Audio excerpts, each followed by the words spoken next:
Here in Spanish Lake, scars from Hurricane Milton still run deep 11 months later. Empty lots trace where manufactured homes once stood, while concrete block houses still stand strong next door. A silent reminder for residents of what could come in the next storm. Some scars heal out of sight. This community here is the best community I've ever lived in. I mean, the people here are wonderful. Tucked behind fresh paint, new siding, or a carefully trimmed lawn. I wouldn't want to live anywhere else. But some scars, Over 100 and some homes were lost here in this small community. are written right on the landscape. A splintered tree line, an empty lot where a neighbor's house once stood. We had one girl here that was in her home and ended up against a tree with her house on her, who died. She was 66 years old. And in Paula Richards' neighborhood, You know, everybody mourned for the people that were lost. both scars not only exist, they run deep. And I suffer from PTSD with hurricane season. Because here, safety feels borrowed, not owned. And it's just, it's scary. It's extremely scary.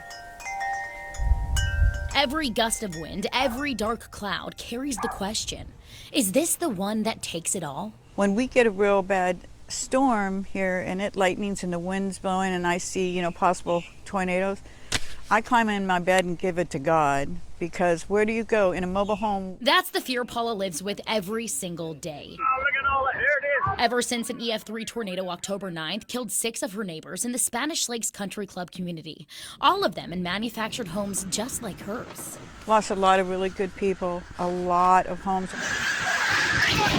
And I think about all these people that lost their lives and all these mobile homes that maybe that wouldn't happen to. It's a question we asked in our last investigation. How safe are these homes, and could October 9th's tragedy have been prevented? We uncovered decades of stronger manufactured home safety rules, from federal safety standards enacted in 1976 to tougher ones in 1994 and in 1999. Damage reports we found prove those changes work. But here's the problem. The homes in Spanish Lakes were built before those stronger rules, and Paula had no idea hers wasn't built to the latest standards. Had we not reported on this issue, do you think you would have known to even check? No, had no idea. Would have no idea that that's something that I had to check. When you bought the home, was there anything on the paperwork that indicated this maybe wasn't up to HUD code? No, You had nothing. no idea. Nothing. Someone needs to know that. Jim Ayotte, head of Florida's Manufactured Housing Association, says it's a common story. In Florida, a manufactured home title lists the identification number, make, model, and year, but nothing explicit about whether it meets the latest safety standards. People don't have any perspective on that.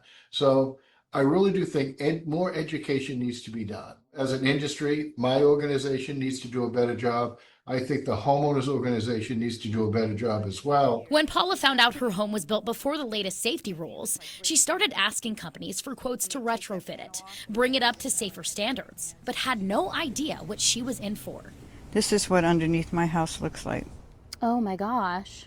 This estimate shows to make her home hurricane ready, she'd have to replace insulation, restrap ducts, tighten anchors, and tie downs. You're missing hurricane straps and anchors, it says. When it rains, the water goes up here because I have no vapor barrier under there at all. And if you don't know any of this, then they hit you with it. Well, if you want to be safe, you need to get it done as soon as possible. Okay, are you paying for it? Because I don't have that kind of money. That estimate was the lowest, almost $7,000. Others were much higher. I've got quotes from another company that wanted $15,000. And it's hard, and it's hard for people like us to afford this. I can't work, my husband doesn't work, and we live check to check on our disability checks. She's likely not alone. Data I found in a public records request shows nearly 700,000 of the million-plus registered mobile and manufactured homes in the state were built before the stronger 1994 safety rules. Of those, 242,000 date back to before HUD ever regulated their construction. I mean, you're looking at roughly, 500,000 people that are over 70 years old living in mobile and manufactured homes that may be vulnerable. Ayotte says a quarter of seniors living in mobile and manufactured homes spend more than 30% of their income on rent. 11% spend more than half. So these people don't have the money to invest in their homes. We first uncovered this problem last January, finding a years-long waiting list of mobile home parks seeking the state's tie-down program, which anchors mobile homes for free. At least 120 parks were still waiting for service, with little funding to expand the program. So in February, we brought the issue to State Representative Toby Overdorf. Is there a way to move around some funding so that we can expand the current $2.8 million budget for that program? I'd love to say yes. A month later, the state did exactly that, drafting House Bill 701, giving local officials more flexibility with housing assistance funds. Right now, if you live in an apartment in Florida, you can get rental help. But if you live in a manufactured home park, you can't. Why is this group being discriminated against? The bill opened $168 million in housing funds to mobile and manufactured home owners for rent, retrofits, and emergency repairs without raising the state budget. And it passed the House unanimously, 115-0. The bill passes. Read the next bill. No one objected. They all thought this was good public policy. But then it died in its very last Rules Committee. The Rules Committee chair said, I don't think I like this legislation. I'm not going to hear it in my committee. So the problem is when a bill's not heard in his last committee, the bill dies. The Rules Committee chair is State Senator Kathleen Pasadomo of Lee, Hendry, and Collier counties. I called and emailed her office repeatedly to request an interview. I got no response. So I drove 2.5 hours to her Naples office. A representative told me she wasn't available and referred me back to her legislative aide. I just would love to speak with Senator Pasadomo. I followed up again, but weeks later was told they couldn't accommodate an interview, and despite suggesting multiple other dates to meet, I never heard back. But within a mile of her office, I found at least 5 manufactured home parks, with dozens of houses clearly in need of repair. Yeah, there should be tie-downs there. Yes, yes. I can see why you're so concerned, because it's not even that you don't have the proper tie-downs. You don't have any. I don't have any. Holly Gnip lives in one of them. Her home, just miles away from Pasadomo's office, was built before the latest safety standards. That's what scares me, because you get a strong enough wind and... Holly is one of dozens I spoke with in and around Naples facing the same problem. After Pasadomo denied our interview requests, we canvassed neighborhoods, posted in online groups, even drove to Naples a second time to make sure we heard directly from the people. Most told me the same thing. The cost to retrofit their homes is out of reach. Do you think that the majority of your neighbors could pay that out of pocket? Absolutely not. I would say the vast majority couldn't afford that. I can't afford it. Very disappointing that the people that are working weren't helped a little bit more. Doreen McCabe's home needs to be elevated, but she can't afford it. It's not feasible. And I really don't want to leave Naples. In Holly's case, she needs tie-downs and a new roof, at the very least. I can't afford to put another roof on. Do you feel safe? Not really, no.